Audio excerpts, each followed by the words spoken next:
Pai querido, obrigada. Obrigada pela Tua palavra. Obrigada porque a Tua palavra nunca volta para Ti vazia. Obrigada porque nós sabemos que a Tua palavra tem o poder de quebrar cadeias, de quebrar barreiras. E ao som da Tua palavra, que é pregada em nome de Jesus, todas as mentes estão libertas e todos os corações receptivos para receber a Tua palavra.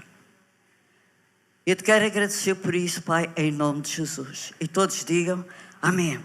Os irmãos estão lá em casa, podem nos acompanhar.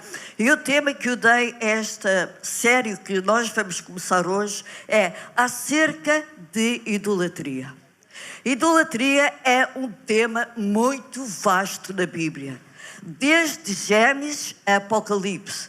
Há tanto versículo da Bíblia a falar sobre idolatria que é quase difícil escolher qual deles vamos usar para pregar. É uma doutrina muito vasta. E qual é o objetivo da idolatria? O objetivo da idolatria é levar o povo a tirar o foco e os olhos de Deus e colocar os seus olhos em deuses menores. O foco da idolatria é nos tirar do caminho, nos apresentando vários caminhos. Por isso é que há aquele ditado bem português que nós conhecemos que diz que todos os caminhos vão dar a Roma. Quem conhece este ditado, não é? Mas eu quero dizer que no reino de Deus não existe vários caminhos. Só há um caminho. O caminho. E esse caminho é Jesus. Então a idolatria tem o objetivo de nos tirar do caminho. Depois a idolatria tem o objetivo de nos tirar de quê? Da verdade. Porque é a verdade que liberta o povo de Deus. Jesus disse, está em João 8,32, vocês conhecerão a verdade e a verdade vos libertará. E depois a idolatria tem o objetivo de quê? A idolatria é mentira, é uma coisa vã. Ídolos são coisas vãs, são vazias, são inúteis, são mentira. E por isso é que o diabo não quer que se ensine a verdade. Depois, a idolatria nos tem o propósito de tirar os olhos da vida de Deus que está em nós. Porque a idolatria produz morte espiritual. Então vamos abrir a nossa Bíblia em Êxodo capítulo 20. Deus falou com Moisés e deu estes mandamentos. Os mandamentos foram feitos por quê? E para quê? Os mandamentos foram, assim como Deus criou ordem no céu, Deus também queria que houvesse ordem na terra, ordem entre os seres humanos. Então, Ele deu os 10 mandamentos. Já vamos ler. Nestes 10 mandamentos, os primeiros 4 mandamentos refere-se ao nosso comportamento para com Deus. Os outros 6 mandamentos referem-se ao nosso comportamento entre nós. E aqui no versículo 1 diz assim: então falou Deus todas estas palavras dizendo: eu sou o Senhor teu Deus, que te tirei da terra do Egito, da casa de servidão. Não terás outros deuses diante de mim. Depois continua, diz assim: não farás para ti imagem de escultura, nem alguma semelhança que há em cima nos céus, nem embaixo na terra, nem nas águas debaixo da terra. Não te curvarás a elas, nem as servirás, porque eu, o Senhor teu Deus, sou Deus zeloso que visita a maldade dos pais nos filhos até à 3ª e 4ª geração daqueles que me aborrecem. E faço misericórdia em milhares aos que me amam e guardam os meus mandamentos. Então, eu quero dizer o seguinte: os mandamentos não foram anulados. O próprio Jesus disse: eu vim para cumprir a lei. Jesus cumpriu a lei. Ele disse: eu não vim abolir a lei, eu vim para cumprir a lei. Agora, pomos isto assim: nós não vivemos debaixo da lei, nós vivemos debaixo da graça. Então, como é que estes mandamentos se aplicam a nós que vivemos debaixo da graça, que vivemos na graça do nosso Senhor Jesus Cristo? Nós podemos ver em Mateus capítulo 5, no versículo 17 e 18, todo o capítulo 5, 6 e 7 de Mateus, eu não vou ler, vamos assim dando aos poucos, trata exatamente disto. Todo o sermão da montanha foi baseado no Antigo Testamento. Ou seja, tudo aquilo que Jesus nos ensinou no capítulo 5, 6 e 7, em Mateus, toda a base dos ensinamentos de Jesus foram tirados do Antigo Testamento. Então, a lei não é uma coisa que passou. É algo que nós cumprimos hoje. E hoje nós cumprimos a lei de uma forma diferente. É que nós não cumprimos a lei para agradar a Deus. Como é que eu vou pôr isto? Nós não cumprimos a lei para adquirir as bênçãos de Deus, ou para sermos salvos, ou para chegarmos ao céu. Nós hoje cumprimos a lei exatamente porque nós já conhecemos Deus, somos o povo de Deus e por isso nós cumprimos a lei. Está escrito que ninguém cumpre a lei na totalidade, por isso é que Jesus teve que cumprir a lei na totalidade, para que naquelas partes que nós ainda não conseguimos cumprir, nós estejamos cobertos pela sua graça e a sua misericórdia. Então a lei transcende o Antigo Testamento e o Novo Testamento. Vai para além disso. Por isso é que Jesus disse: olha, amar a Deus, Jesus resumiu isto em 2 mandamentos. Primeiro, amar a Deus sobre todas as coisas. Os primeiros 4 mandamentos que vimos aqui. Amar o próximo como a nós mesmos. Os 6 mandamentos que nós vimos aqui. E depois vamos continuar. Então vimos, a lei foi dada por 3 vezes. Primeiro, Deus falou aqui com Moisés. A primeira vez que a lei foi dada em palavras. Não foi logo escrita. Foi dada em palavras.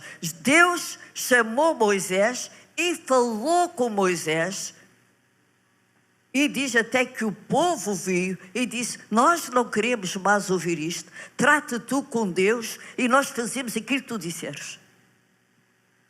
Então Deus falou e deu estes mandamentos, e diz assim: então falou Deus todas estas palavras e disse: primeiro, eu sou o Senhor teu Deus. Ou seja, Deus está a reivindicar o primeiro lugar nas nossas vidas. Eu sou o Senhor teu Deus.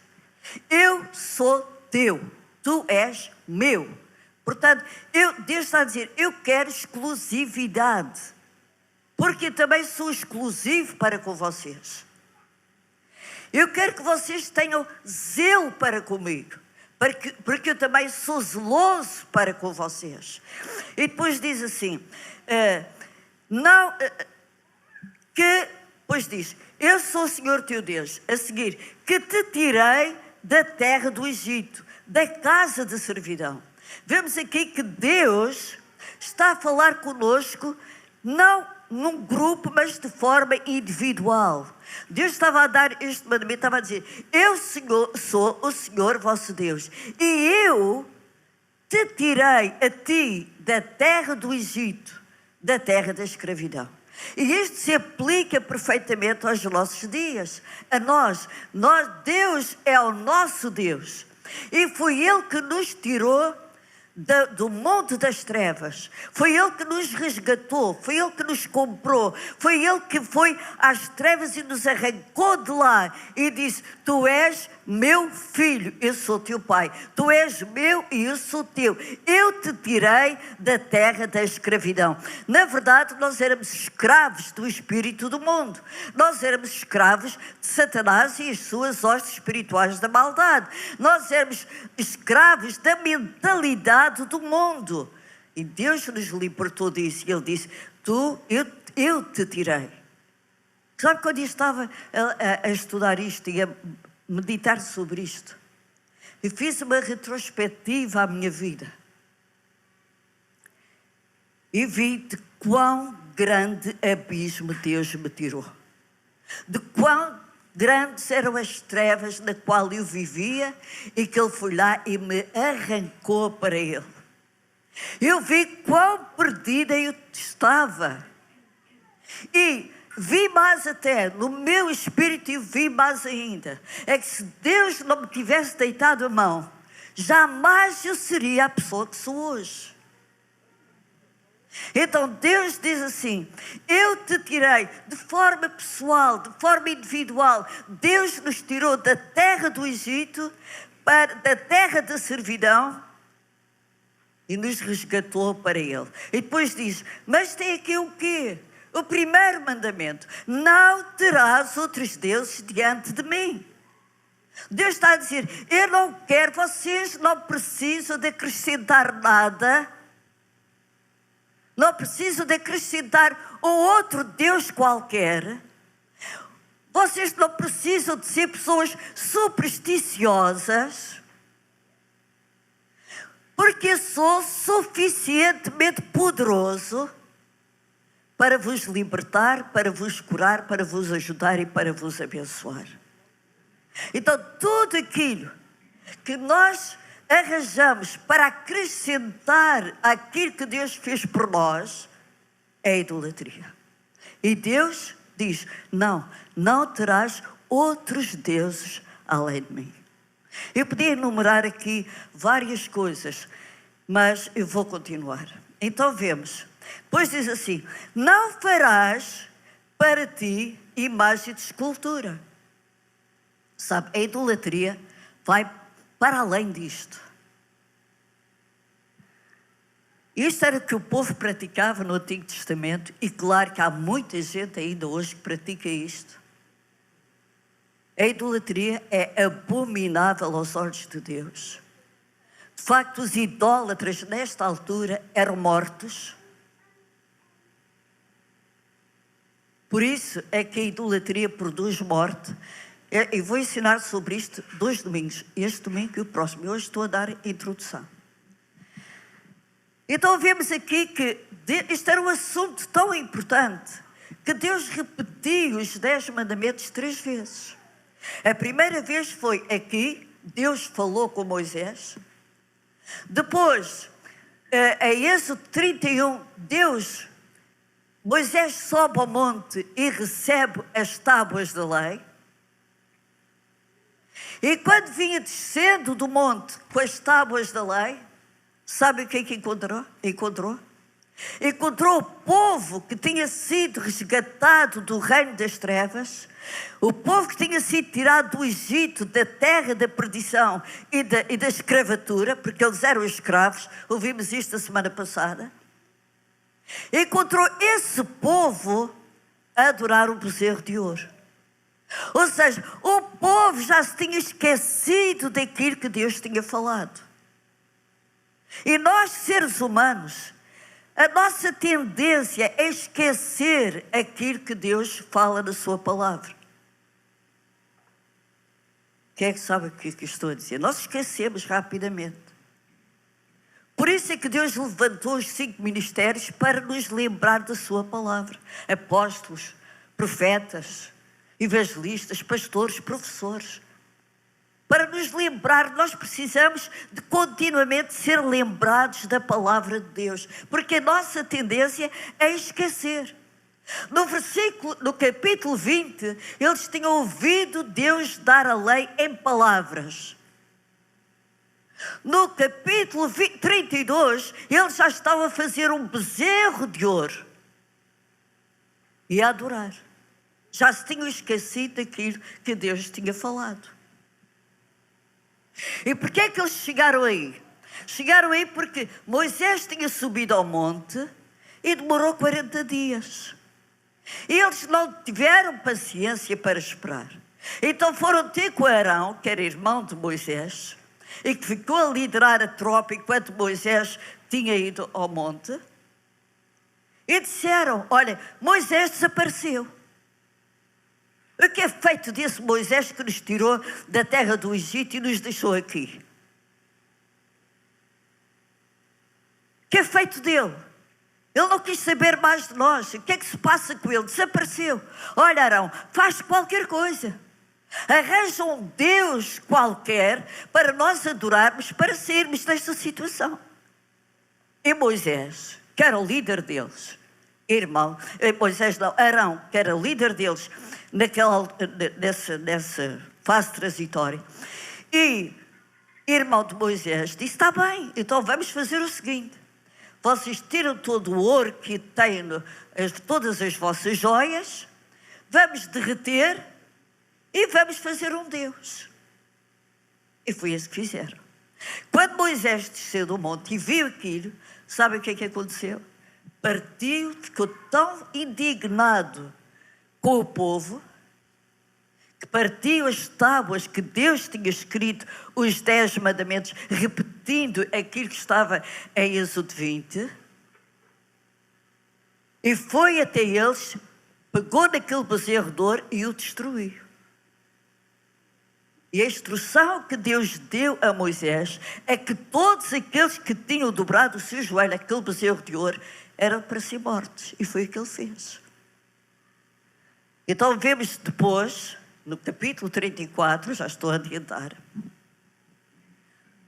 Moisés voltou a subir ao monte e pela terceira vez Deus deu a lei. Outra vez escrita em tábuas. Então este assunto é tão importante que Deus se deu ao trabalho de falar 3 vezes. A primeira vez falou, a segunda vez escreveu e a terceira vez escreveu. E porquê escreveu? Para ficar gravado na memória de todo o povo. Não era só ouvido, agora eles podiam ler e se lembrar. Era um memorial para eles se lembrarem que não podiam cair nesta situação. Meus irmãos, eu quero dizer o seguinte. Apesar de estarmos no século XXI, a idolatria continua. E continua bem forte. E nós estamos num país altamente idólatra. Estamos num país que precisa de conhecer a verdade. Estamos num país em que nós não podemos deixar de pregar a palavra de Deus tal e qual como ela é. Então vamos continuar aqui. Não terás outros deuses diante de mim. Eu tenho aqui apoio na Bíblia, vários versículos. Por uma questão de tempo estou a passar. Então vemos que os mandamentos são a expressão viva da vontade de Deus para o seu povo. Está a fazer sentido para vocês? Acho que este é oportuno para os dias que nós estamos a viver. Sabem uma coisa? Nós, neste tempo de pandemia, nós, pastores, ministros do Evangelho, nós temos dedicado todo o nosso tempo a pregar sobre fé, para que a igreja ponha os seus olhos em Deus e acredite que Deus está connosco. Mas eu acredito também que está a chegar a altura de voltarmos às bases, de voltarmos a ensinar a igreja, a ministrar à igreja as coisas que Deus abomina. E pode dizer assim, pastora, mas isso não faz sentido para nós. Nós somos evangélicos. Nós conhecemos a palavra. Eu quero dizer que estes mandamentos foram dados para o povo de Deus. Não foram dados para os pagãos. foram dados para o povo de Deus. E eu quero dizer o seguinte, mesmo no seio da igreja evangélica, a superstição é mais do que muito, irmãos. Podem acreditar. A idolatria existe. Outro tipo de idolatria. Para a semana nós vamos continuar. Mas ela existe. E tu dizes assim, perante mim, ou seja, Deus lembra. Quando Deus diz, eu te tirei da terra do Egito, Deus está a lembrar, fui eu que te trouxe até aqui. Fui eu que te libertei quando tu estavas perdido no mundo de pecado. Fui eu que te tirei, Maria José, do mundo pecaminoso que tu vivias. Fui eu que te tirei das trevas. E está a falar para si também. Fui eu que te tirei de lá e te trouxe para perto de mim. Para que tu vivas na minha presença. Então Deus nos transportou do reino das trevas para o reino da luz, para nós vivermos na sua presença. Diga comigo, vivermos na sua presença. E depois diz, não farás para ti imagem de escultura, nem semelhança, eu vou ter que adiantar, nem semelhança do que há em cima dos céus, nem embaixo da terra, não te curvarás a elas. Eu fico triste, irmãos, quando eu vejo cristãos a ler o horóscopo, a ver coisas supersticiosas, a acreditar em coisas supersticiosas. Eu vejo triste quando vejo cristãos encher as paredes de dinheiro, que é para atrair o dinheiro. Mas o que é isso?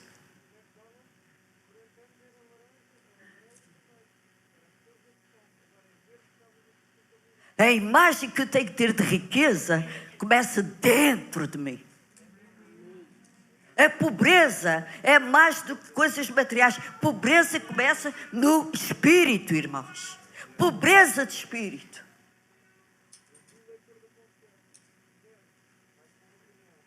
Eu podia continuar. Não farás para ti. Não terás outros deuses. Diante da minha, Deus está a dizer, diante da minha face não tenham outros deuses. Na minha presença.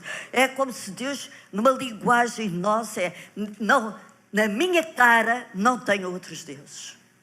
É como se nós disséssemos assim, estás a gozar com a minha cara?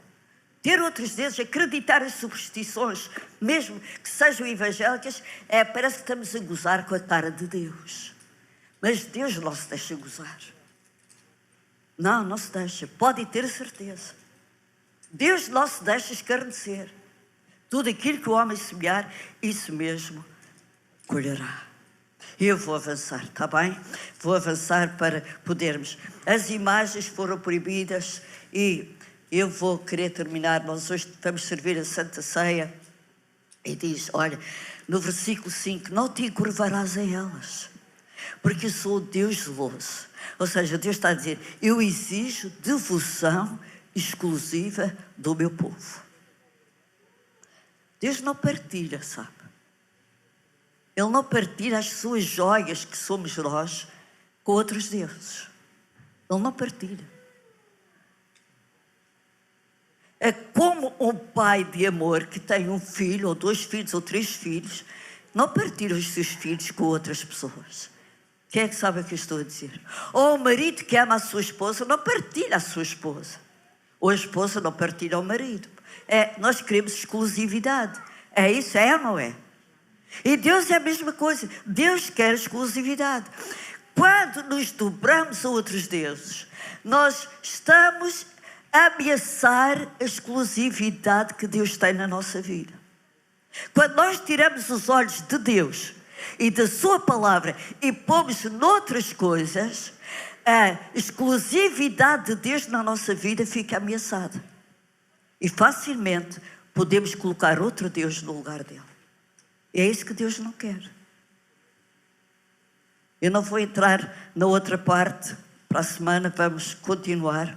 Jesus disse, olha, eu vou... Aqui nós vemos, não te curvarás a elas. E depois, olha, a idolatria é um perigo muito grande. Eu quero dizer isto, porque para a semana posso não ter tempo para tocar nisto. A idolatria é algo muito perigoso. Traz maldição até à 3ª e 4ª geração. E o conselho que eu dou a vocês que me estão a ouvir aqui presencialmente e aqueles que estão em casa: se ama os seus filhos, ama a sua família, ama os seus netos, ama a sua descendência que vem a seguir, não se curve perante outros deuses. E ao não se curvar perante outros deuses e ser exclusivamente devoto a Deus, então o que é que diz no versículo 6? As suas misericórdias nos alcançarão até 1000 gerações, até milhares de gerações. E a minha pergunta é esta: o que é que nós preferimos?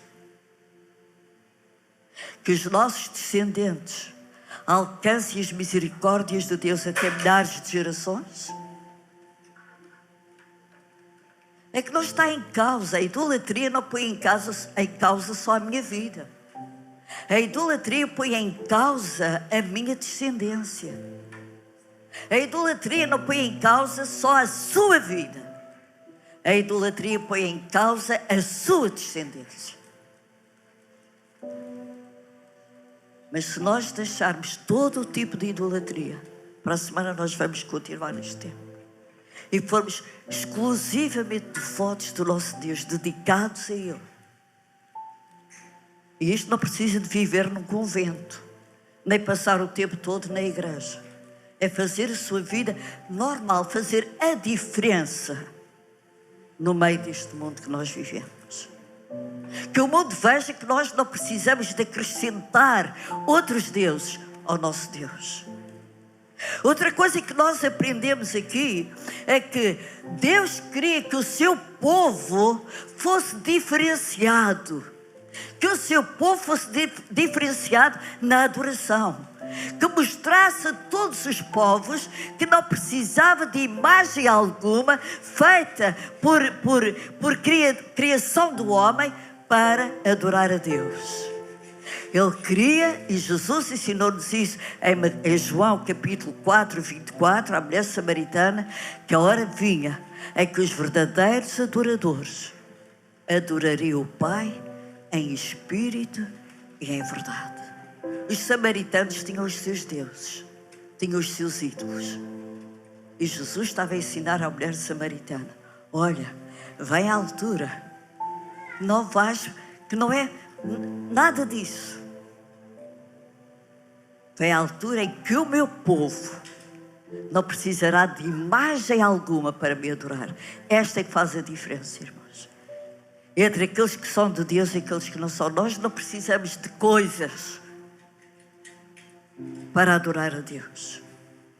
Nós precisamos adorar a Deus de espírito para espírito, em espírito e em verdade. Nesta manhã nós vamos ficar por aqui. Às 11 horas continuo. Jesus resumiu a lei. Obrigada.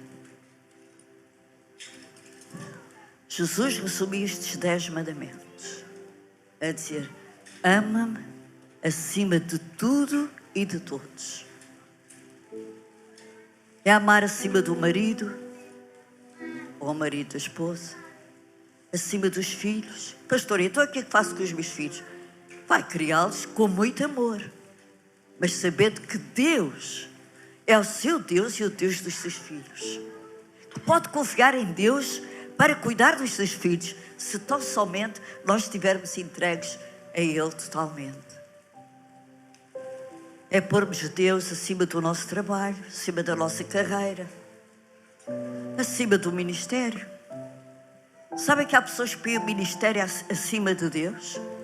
Mas o ministério não é para eu pôr acima de Deus. Deus tem que estar acima do ministério. Amém? Porque ministério é simplesmente o serviço que eu estou prestando ao povo, que Deus me deu para prestar ao povo, enquanto Ele quiser, enquanto Ele entender. Mas este ministério pertence a Deus. Então é Ele que eu tenho que dar honra, é Ele que eu tenho que dar louvor, é Ele que eu tenho que dar a primazia. Não se esqueçam, isto é apenas a introdução. Próximo domingo há mais. Vamos pregar forte sobre a idolatria. Igreja, orem por mim, orem pelos pastores. Nós estamos a entrar no território que precisamos muito das vossas orações. Vamos deitar abaixo a idolatria, para que Jesus seja levantado bem alto no seio do seu povo. Amém. Pai, muito obrigada. Podemos nos levantar. Pai, muito obrigada. Se está aqui pela primeira vez, ou lá em casa nos está a ouvir pela primeira vez, nunca rendeu a sua vida a Jesus, só podemos chegar ao Pai através de Jesus. Ele é o único caminho, a única verdade e a vida, a própria vida de Deus. Por isso, pode fazer esta oração comigo. Querido Deus, eu recebo Jesus como meu Senhor e Salvador. A partir deste momento, eu te peço, abre os meus olhos espirituais para eu entender a Tua palavra e seguir-te todos os dias da minha vida. Obrigada, Pai, em nome de Jesus.